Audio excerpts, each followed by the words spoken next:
Well, welcome to the captain's private quarters, Madame Villefort. Oh, don't look so suspicious. I've been quite lenient on you during your time here, haven't I? You're no longer tied up in the brig, free to move about as you please. While under supervision, of course, but beggars can't be choosers, now can they? Oh, but where are my manners? Do sit down, make yourself at home. After all, that's what you've been spending your time doing all over the rest of my ship, hasn't it? Our little hostage certainly is looking awfully hearty for one in her position. Singing sea shanties with the best of them, laughing uproariously with the crew as though you aren't highborn.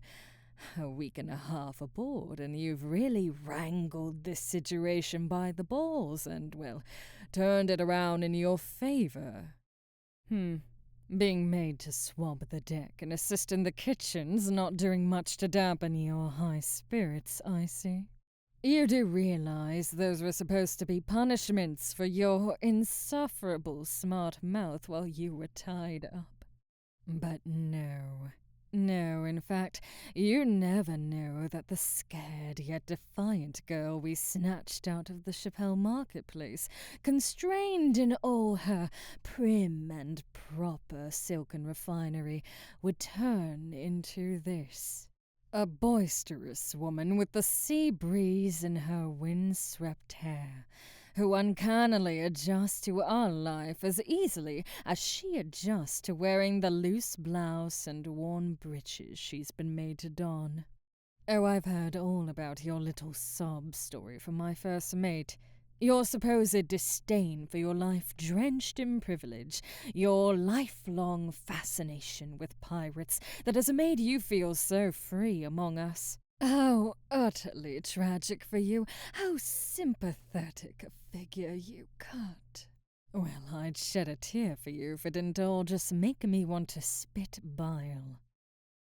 Now stay seated. Keep your eyes forward facing the desk. My standing up does not permit you to move. Why? Talking back again as usual.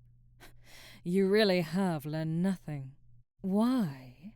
Because I am the captain, and I'm entirely in charge of your fate, no matter what you might have deluded yourself into believing. That's why. I merely desire a turn about the room. Is that not what you frivolous highborns like to do in your free time? I brought you to my quarters to make a few things crystal clear to you.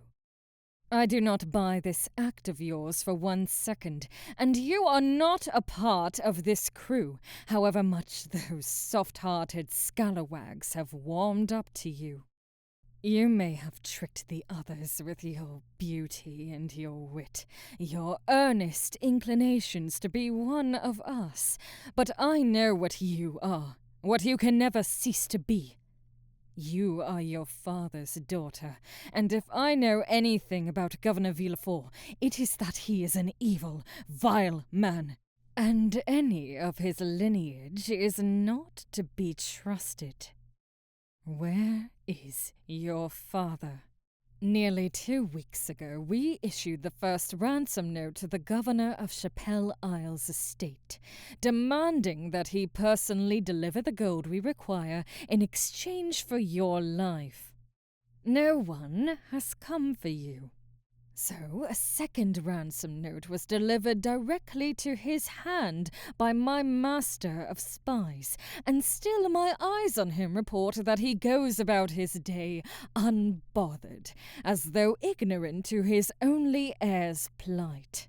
He was supposed to be here by now. The plan was for him to be here.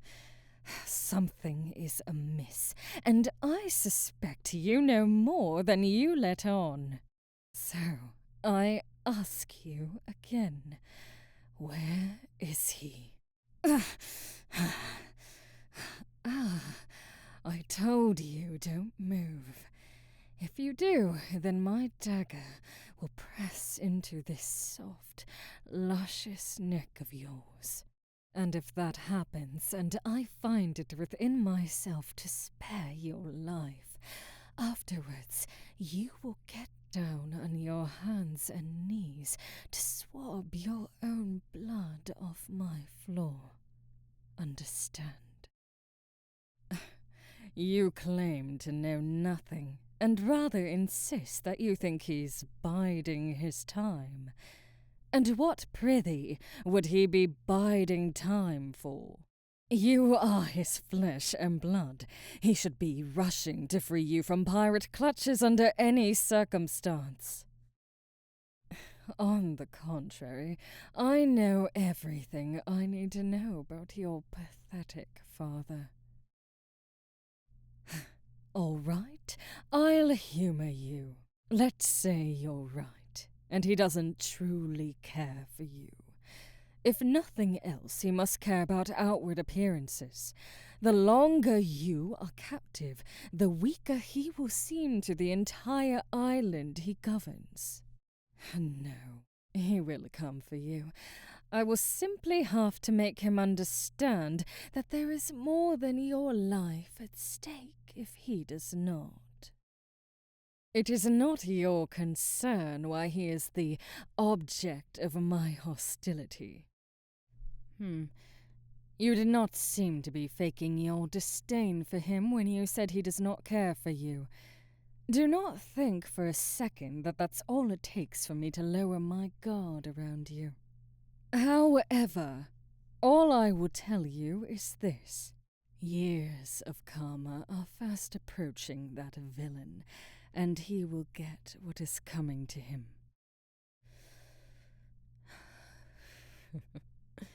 You know, I can feel your pulse and your neck racing, your breathing ragged. Are you excited by this, little dove? The tip of my dagger pricking your skin, my warm breath causing the soft hairs on the back of your neck to stand. You went from your gilded cage right into the claws of a lion, and this is your preference. What a bawdy creature you are. Tilt your chin back and look up at me. Yes, through your impertinent glare, your eyes are dark with desire. Really that taken by your captor? There's a word for women like you. Ugh, gods, you... retaliating by pressing insistently back up against me. You are a Jezebel, aren't you? The way you have tempted me this past week, with your fiery tongue in every instance where you've talked back to me, your smouldering, challenging glances, the striking curve of your figure and your adopted outfit. Even now my eyes are drawn to the rise and fall of your bosom as you let out shallow breaths, your hooded gaze locked on mine. What are you doing?